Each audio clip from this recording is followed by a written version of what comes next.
An American army is fighting for 1941, a date which will live.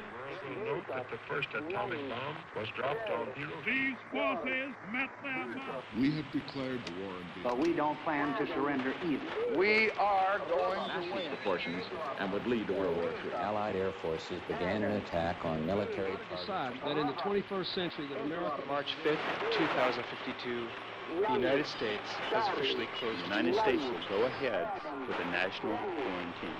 The new plague virus. Disaster sweeping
Right here, pull over. All right, ain't nothing in there.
War never changes. It was the inevitable result of the path humanity had chosen. Everyone who entered into the conflict expected victory. Everyone was optimistic. But as the hostilities escalated, optimism faded, and society began to collapse. The great vaults were built to house the wealthy, the powerful, the influential, and those deemed necessary to their survival. Inside, resources and technology were stockpiled, a final defense against the coming Holocaust. With the past behind them and the present destroyed, they looked to the future.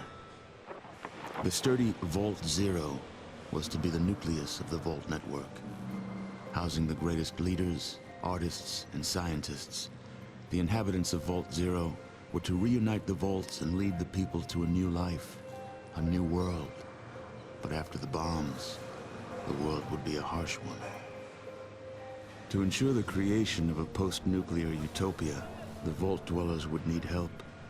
Machinery was constructed to tame a land hardened by the ravages of war, then tempered by nuclear winter. But plans were barely in place when the first missiles left the silos. During the destruction, communication between the vaults ceased. Entire vaults were lost. Those that survived were on their own. Not all vaults succumbed to the machinations of war. On North America's west coast, one group of military vault dwellers emerged almost unscathed. They surveyed the wasteland and squared their shoulders for the task ahead. These dedicated survivors salvaged the technology from the vaults, technology that was studied, replicated, and fiercely guarded. For they knew that while their power came from numbers, their future lay in scientific knowledge. In time, they formed the Brotherhood of Steel. The Brotherhood used their knowledge to drive back the atrocities of the wasteland, proclaiming themselves the technological saviors of mankind. They scoured the land in search of more technology, raiding mutant camps, bandit towns, and the broken remains of other vaults. But even they could not keep pace with the high tolls demanded by life in the wasteland.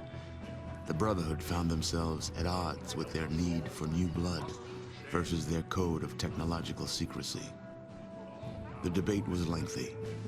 Finally, the elders ruled against sharing the technology with outsiders, convinced that they would endure as they had before. Further discussion was discouraged, and the elders ordered the minority on a mission across the wastes. Super mutants, the foot soldiers of a conquered army, had been forced into a retreat across the mountainous barrier to the east. The Brotherhood constructed airships and dispatched the minority to track down and assess the extent of the remaining super mutant threat. But disaster struck while crossing the Great Mountains. A great storm gripped the main airship and flung it far from its course. The mighty ship was badly damaged. The smaller sections were torn from the main craft, never to be seen again. Many of the expedition's leaders were lost to the winds. The fraction of the crew that still survived struggled to keep their ship aloft before finally crashing on the outskirts of a once thriving metropolis, a city once called Chicago. Broken, scattered, and scarred, they took stock of the situation and once again squared their shoulders to the task ahead. The Brotherhood had much to offer the surrounding villages. They traded advanced medicines in exchange for food and labor. They traded protection from bandits in exchange for new recruits. In time, their ranks began to swell. Separated by distance and ideology from the main Brotherhood forces, the minority was free to forge a new Brotherhood of Steel, one that reflected the ideals they had strived for all along. However, one's future in the wasteland is never certain, for an old power has awakened, also bent on making this land its own. Life in the Brotherhood is about to change.